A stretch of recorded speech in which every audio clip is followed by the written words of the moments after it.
Tercera generación de productores, John Berrell lleva adelante en Jackson, Tennessee, el sur de los Estados Unidos, unas 4.000 hectáreas agrícolas con una rotación intensiva que incluyen cultivos como la soja, el maíz y el trigo, utilizando no solo siembra directa, sino también agricultura regenerativa. Un modelo que es premiado a nivel estado, no solo por la obtención de altos rendimientos, sino también por su concepto y mirada de cuidado del medio ambiente. Vamos a conocerlo. Verrill Farm es el reflejo de una historia familiar de 3 generaciones dedicadas al progreso del agro en Jackson, Tennessee. Con más de 4.000 hectáreas en producción, Johnny Verrill lidera una operación agrícola de alta escala e innovación en un contexto desafiante. Su diferencial está en la eficiencia, la sostenibilidad y el uso de tecnología de precisión para potenciar cada lote. Una mirada al presente y futuro de la agricultura al sur de Estados Unidos.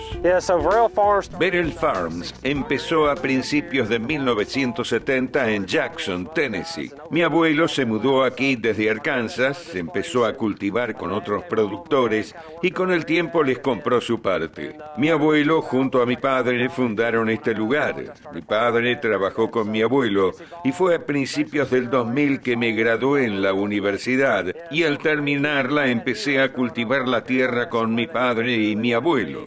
En todo ese tiempo hemos evolucionado desde prácticamente 0 hectáreas hasta donde estamos hoy. Todos teníamos héroes de niño, ¿verdad? Todos teníamos a alguien a quien admirar o queríamos ser algún personaje de dibujos animados, ¿verdad? Yo siempre quiero ser como mi abuelo. Siempre quiero ser como mi padre. En cuanto salía de la escuela todos los días, desde la primaria hasta la secundaria, llegaba a casa y me ponía a trabajar. Era una pasión que me inculcaron. Pude ver a mi padre y a mi abuelo hacer lo que siempre quisieron hacer, lo que les encantaba. Pude ver a una familia criarse en una granja de principio a fin, como mi abuelo. Y eso se te inculca, y eso es lo que eres. Y para mí, eso es lo que quería seguir haciendo y espero seguir haciendo lo que hizo mi abuelo, lo que hizo mi padre, y simplemente seguir adelante con la operación familiar en este campo. John, ¿y qué significa para ustedes mantener una operación agrícola multigeneracional aquí en Jackson, Tennessee? Y sobre todo, ¿qué prácticas utilizan para cuidar la salud del suelo y por qué eligen sobre todo la utilización de la siembra directa? A principios de los 90 adoptamos la labranza cero. Mi padre empezó a ir a clases por todo el país porque la labranza cero estaba empezando a despegar y los productos químicos fueron lo que lo permitió, ¿verdad? Los programas de herbicidas nos permitieron hacerlo. Y lo que la mayoría de la gente no sabe aquí, en el oeste de Tennessee, es que algunas de las tierras más erosionables de Estados Unidos tienen mucho limo. Cuando llueve las aguas son extremadamente malas. Así que para nosotros era muy importante empezar a descubrir cómo ser agricultores más conservacionistas y no labrar, porque perdemos mucho suelo por la erosión cada año. Se está erosionando mucha tierra. Teníamos que hacer algo si queríamos seguir cultivando como antes. Allí fue cuando la siembra directa se popularizó y los cultivos de cobertura se convirtieron en algo fundamental. La rotación de cultivos también ha sido una parte importante de nuestra operación. Básicamente son varias cosas las que estamos haciendo. Todo comenzó hace 30 años y ha evolucionado con el tiempo y esperamos seguir haciéndolo cada vez más. La siembra directa es lo que realmente nos ha llevado donde estamos hoy, poder cultivar sin labranza con éxito. ¿Y cómo han evolucionado los niveles de materia orgánica en sus campos gracias al uso de cultivos de cobertura? A mediados de los años 2000 cultivábamos predominantemente algodón. En esta operación familiar el algodón tenía aproximadamente un 80% de la rotación. El algodón tiene muy poca materia orgánica y contribuye muy poco al suelo para generar materia orgánica, si es que la aporta. Probablemente lo perjudica más de lo que lo beneficia. Gracias al manejo actual, pasamos de un 0,5% a un 3,5% de materia orgánica. Ahora, la mayor parte de nuestra materia orgánica es un 2,5 a un 3,5%. Así que en un periodo muy corto de 20 años, hemos triplicado nuestra materia orgánica en toda la operación y creo que seguirá aumentando. Creo que poder usar cultivos de cobertura ayudará mucho a llevar esto al siguiente nivel, por así decirlo, pero también hay muchos factores que influyen. Hay que poder y saber gestionar los residuos. En nuestra operación, la materia orgánica se ha triplicado en 20 años. Integrar a la rotación de cultivos de servicio mejora la estructura, sumando protección y materia orgánica en el suelo. Aplicar fertilizantes a tasa variable según el ambiente ha maximizado el rendimiento y la eficiencia económica. Cada 3 años dedicamos todo el terreno al trigo. Sabemos que el trigo no es un cultivo de cobertura, pero es un cultivo que crece en invierno para proteger el suelo. Usamos trigo en muchas hectáreas y en las que no se cultiva trigo, usamos centeno, avena, nabos, rábanos, algo de trébol, etc. Normalmente utilizamos una mezcla de 5 especies en nuestra operación y nos ha funcionado bastante bien en los últimos años. En febrero de 2001 empezamos a aplicar tasa variable para mejorar nuestra fertilidad. Aplicamos tasa variable para la cal, el fósforo, el potasio y el nitrógeno. Empezamos a hacerlo a principios del 2000 y nos adentramos en la semilla de tasa variable. En la actualidad seguimos aplicando todas las tecnologías de tasa variable que veníamos utilizando y también sumamos la aplicación de nitrógeno de tasa variable. Diferenciamos las zonas en cada lote, cuántos nutrientes le aplicamos y la época del año en que los aplicamos. Llevamos 24 años aplicando tasa variable en nuestros programas de fertilidad en esta granja de manera exitosa. Para alcanzar rindes superiores es vital tener buenos cultivos con genética seleccionada, cuidando la nutrición y la sanidad. Como ven la llegada al mercado americano de Sprytec con sus soluciones 360, acompañando al productor de la siembra a la cosecha.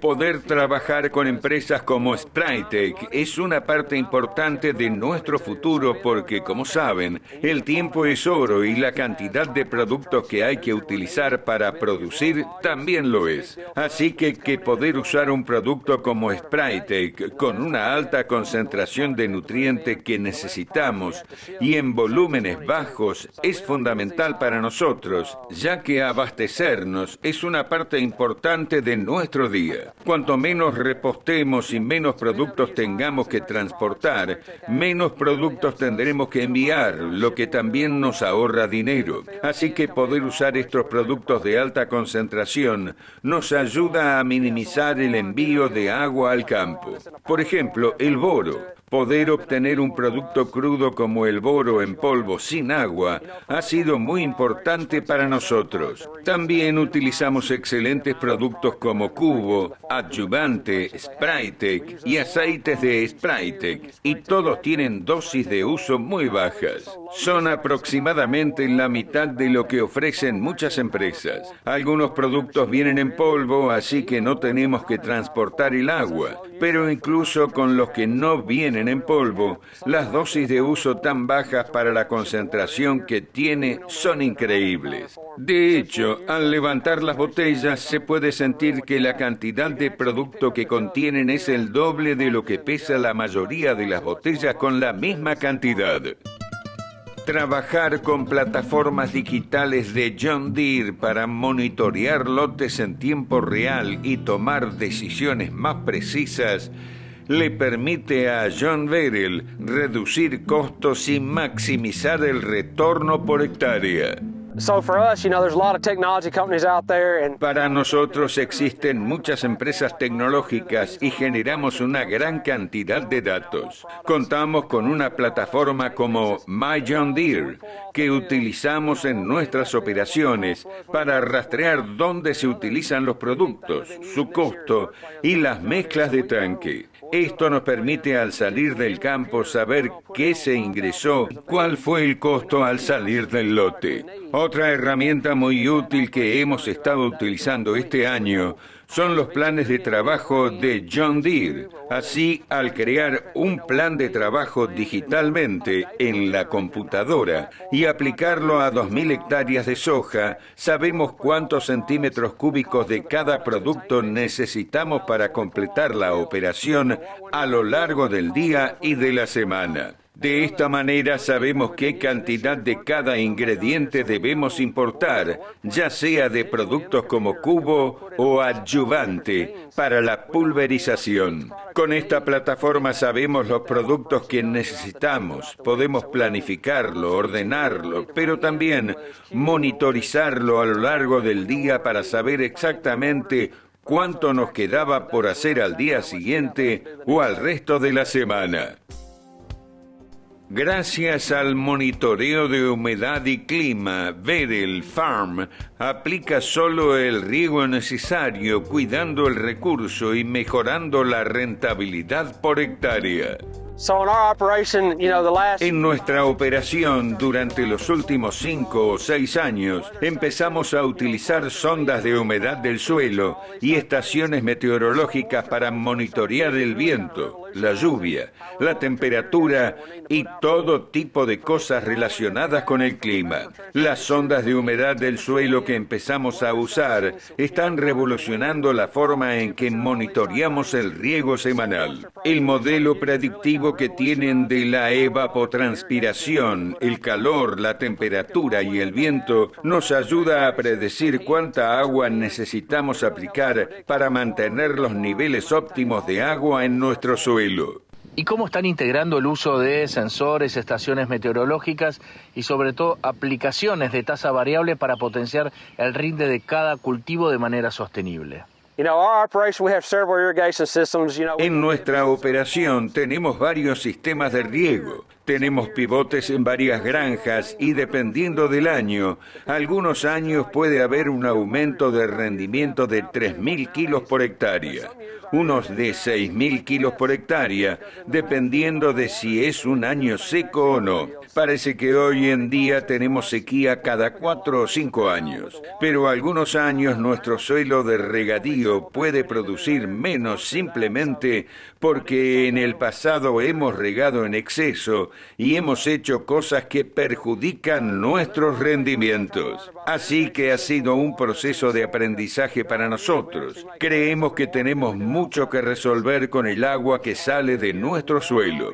Creemos que tendremos que hacer varias cosas para solucionarlo. Todavía hay muchas cosas que estamos intentando aprender sobre nuestros sistemas de riego, el agua que hay en el suelo, porque hay años en que producimos menos con agua de riego que fuera de los pivotes. Y eso te rompe el corazón al final del año cuando riegas todo el año y gastas ese dinero en equipo, electricidad, mano de obra y luego no obtienes la rentabilidad deseada. Pero en los años en que no recibimos la lluvia que necesitamos, podría haber una diferencia de entre 6.000 y 8.000 kilos en el rendimiento dependiendo de la tierra seca. Invertir en secadoras le permite a Verrill Farm mejorar el retorno por hectárea.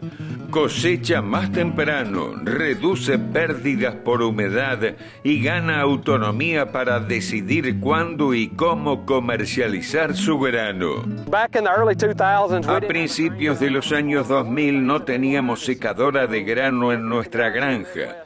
Una de las cosas que aprendimos fue observar a los agricultores del Medio Oeste, los que están expandiendo sus operaciones, los que están cultivando más hectáreas con menos equipo, y todos ellos usaban secadoras de grano.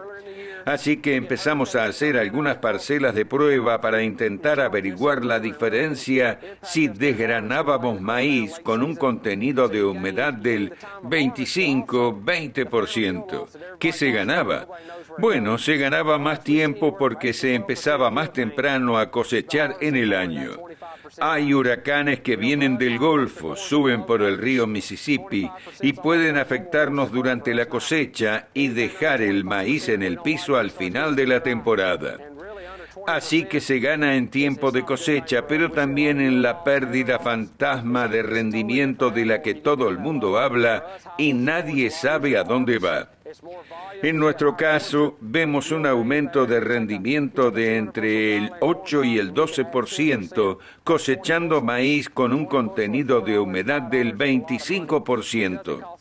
Para nosotros, el maíz con alto contenido de humedad ronda los 30%. El 25% es casi como el maíz con contenido de humedad normal. Cualquier valor por debajo del 25% no nos gusta porque empieza a secarse demasiado y por debajo del 20% no nos conviene. Vemos mucha pérdida de rendimiento como la de los cabezales. La situación es totalmente distinta cuando se llega a ese nivel. Para nosotros el maíz con alta humedad es mucho más fácil de cosechar. Se obtiene mayor volumen porque hay más humedad, pero el aumento de rendimiento está ahí. Si tomamos 12.500 kilos por hectárea de maíz de secano y le agregamos un 10%, son 1.250 kilos. 1.250 kilos a $4 o $5 es mucho dinero. Secarlo no cuesta tanto. Las secadoras de hoy en día son muy eficientes. Han sido una parte importante de nuestra operación. Ha sido una excelente opción. Y honestamente para nosotros es como una cosechadora. Hoy no cosechamos maíz sin una secadora de granos. ¿Y cuáles son las diferencias productivas que se observan entre los lotes irrigados y los que llevan la producción en secano? Mientras tengamos lluvias normales, produciremos entre 10.500 y 12.500 kilos por hectárea de maíz de secano. Podemos producir entre 15.600 y 19.000 kilos por hectárea de maíz con riego de manera regular. Así que el maíz es bastante constante para nosotros, siempre que tengamos algo de humedad y no tengamos ese calor que podemos experimentar al final de la temporada. Nuestra cosecha de trigo suele tener como promedio probablemente un promedio de 5 años de 6.000 kilos por hectárea de trigo. Muchos años producimos entre 7.000 y 8.000 kilos de trigo por hectárea. Pero si la roya de la espiga u otras enfermedades similares afectan gravemente la cosecha de trigo, podríamos tener una cosecha de entre 4.500 y 5.000 kilos por hectárea. Aquí el clima podría influir mucho en la cosecha de trigo. Tenemos lluvias muy fuertes en esta época del año. Estamos a un mes de la cosecha de trigo y algunas lluvias intensas pueden dejar el trigo completamente desplomado en el suelo. El trigo crece hasta la cintura y llega una tormenta con lluvia de 20 a 30 milímetros y el trigo queda en el suelo, lo que afecta mucho el rendimiento. Así que tenemos que extraerlo, cosecharlo lo antes posible para que no caiga el rinde. ¿Cuáles son los factores claves que identifican como responsables de estos altos rendimientos y sobre todo qué nuevas tecnologías o prácticas están explorando para seguir mejorando a futuro? Creo que los factores clave detrás del alto rendimiento probablemente sean el programa de fertilización de tasa variable que hemos estado implementando en los últimos años. Además, prestamos mucha atención a las muestras de tejido y aplicamos nutrientes cuando el cultivo los necesita. El nitrógeno es fácil de detectar. En los 80 y 90 aquí todos aplicábamos la totalidad del nitrógeno al sembrar y no reducíamos el uso del maíz. Con el tiempo aprendimos que si aplicábamos el nitrógeno lo más tarde posible, obteníamos un aumento en el rendimiento. Lo mismo ocurre con el trigo y la soja. Si implementamos programas de fertilización al final de la temporada, durante el llenado del grano, podemos maximizar el peso específico de ese cultivo y llevarlo al siguiente nivel de rendimiento, ya que basta con agregar unos pocos gramos de peso específico a la soja y ganar varios kilos sin hacer nada más que aumentarlo. En Verel Farm, los altos rindes son el resultado de innovación constante, manejo eficiente y un fuerte sentido de pertenencia al campo, donde el amor por la familia impulsa cada decisión. Siempre buscamos opciones innovadoras para alcanzar el siguiente nivel de rendimiento. Una de las principales iniciativas es colaborar con empresas líderes como Sprytec para desarrollar productos que puedan concentrarse en la planta. Muchas veces el boro está disponible en el mercado a un precio muy bajo, pero al pulverizarlo no se obtienen los rendimientos deseados en las muestras de tejido. La planta no lo absorbe, así que poder usar un adyuvante que lo absorba en la planta y lo adhiera a las hojas donde es necesario, cuando realizamos estas aplicaciones tardías, es fundamental. Y diría que además de trabajar con una empresa, asistir a jornadas de campo, conectar con agricultores de todo el país, obtener ideas de quienes ya están en el siguiente nivel e intentar aprender de ellos para llevar tu explotación agrícola al siguiente nivel donde ellos están. Creo que eso es lo más importante. Mi abuelo tenía 96 años cuando falleció. Se sentaba conmigo en la oficina todos los días queriendo saber qué hacíamos y por qué lo hacíamos. Mucha gente de su generación se opone al cambio y esa es la mayor desventaja de una explotación agrícola. Hacer las cosas como se hacían hace 20 o 30 años. Si no haces las cosas de forma diferente cada 5 años, como los híbridos o el maíz que cultivamos o cambiamos cada 5 años, será difícil mantener tu explotación en ese nivel superior o continuar así durante generaciones. Esa es mi opinión.